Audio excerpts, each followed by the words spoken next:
Hey, you know it is. Welcome back to Critical Dreams. It's been a while. I haven't posted up a little food video or one of those content, I'm just passing to say hi as well to all who still are wrong, And with this one here, this stew here, so a simple recipe for who will have, one and would like to have one. And this one is just simply what I just use.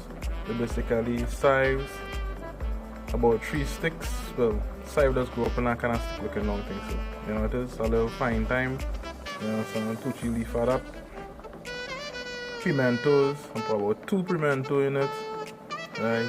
Also I put garlic in it, at least 2 grain and garlic. If you have ginger, you put alright, okay size piece because that also gives good flavor to your meal. This is actually a curry stew, so it actually have curry in it, as you guys can see here. A little touch of all-purpose seasoning as well. That has also helped and also to flavor up your meal and make it come out tasty and succulent. Make sure you put your onions inside of it as well.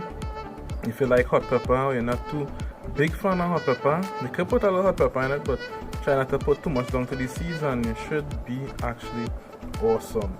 Alright guys, this was your boy Critical Dreams, passing to say hi. If you guys like this video, comment down below, let me know how you guys make yours. Right, so everyone does make the one differently, right?